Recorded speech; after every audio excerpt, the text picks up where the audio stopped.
হঠাৎ করে দিদিয়া বলল, "চল একটু কোথাও ঘুরে আসি।" তো সেই কথা মতন রেডি হয়ে বেরিয়ে পড়েছিলাম। আর অনেকটা সন্ধে হয়ে গেছিলো, সেই কারণে সেরকম দূরে কোথাও যাওয়া যেত না। কারণ ওর যেখানে থাকে আর আমি যেখানে থাকি দুটোর রাস্তা অনেকটা ডিফারেন্সে, অনেকটা দূর। তো দুজনেই বাড়ি ফিরে আবার কোথাও গিয়ে আবার বাড়ি ফেরাটা অনেক চাপ হয়ে যেত। তো সেই কথা মতন ঠিক করলাম যে বাড়ির কাছে যে ক্রিসমাস কার্নিভাল হয়েছে সেখানেই যাব। তো ওরা চলেও এসেছিলো, ওর সাথে দিদিয়ার সাথে আরেকটা দিদি এসেছিলো। তো ওরই একসাথে কাজ করে আর কি। তো তারপর আমরা দুজনে তিনজনে কথাবার্তা বলে এগোচ্ছিলাম। তো গিয়ে নতুন রাস্তা থেকে ইছাপুর যাওয়ার যে রাস্তাটা, সেই রাস্তাটা ধরেই যাচ্ছিলাম।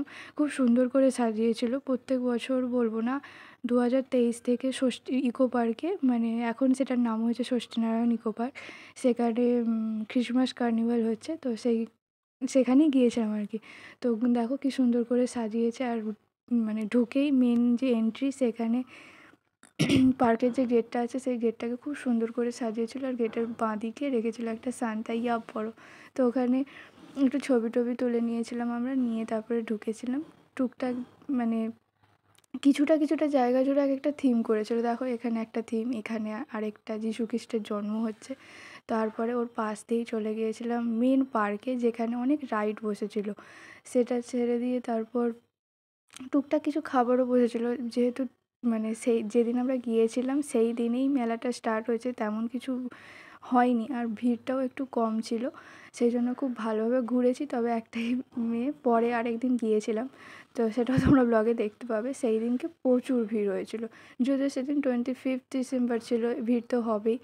যাই হোক, তারপর আমরা মেলা ঘুরতে ঘুরতে একটু কিছু শপিং করেছিলাম। শপিং বলতে সেরকম কিছুই না, সামনে মাসিমণির বিয়ে, তো সেই জন্য আমরা কিছু হার, তারপরে জুয়েলারি আর কি এসব কিনছিলাম। প্রথমে ব্যাগ দেখছিলাম।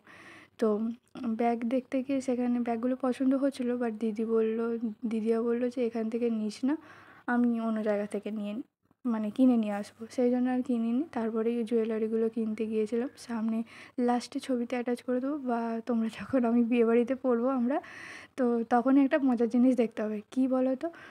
আচ্ছা, এখনই বলে দিলে আর কি মজা রইলো। যাই হোক, পরেই তোমরা দেখবে। তো এখান থেকে দুটো হার নিয়েছিলাম আমি আর দিদিয়া। তারপরেই চলে গিয়েছিলাম একটু খাওয়া দাওয়া করতে। প্রথমে একটু জিলিপি, তারপরে একটু পাওভাজি খেয়েছিলাম। খেয়ে আমরা আরেকটু মেলাটা ঘুরেছিলাম। ঘুরতে ঘুরতেই একটা দোকানে দেখলাম এই সুন্দর সুন্দর জিনিসগুলো, যেগুলো না হাতে তৈরি। তো খুবই সুন্দর লাগছিলো, বাট পয়সা আর নেই, সেই জন্য কিনিও নি। যাই হোক, তো এইসব দেখে সামনে যেখানে তোমরা দেখলে মঞ্চ হয়েছে, ওখানে একটু প্রোগ্রাম হচ্ছিলো, সেই প্রোগ্রামটা দেখছিলাম। তারপরে ওরা বাড়ি ফিরবে বলে তাড়াতাড়ি বেরিয়ে পড়েছিলাম বাড়ির দিকে।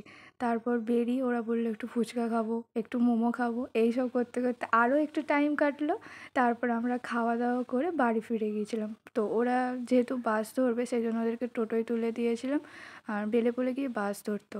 তো আজকের ভিডিওটা এতটাই। কেমন লাগলো জানিও, প্লিজ সাবস্ক্রাইব করে দাও।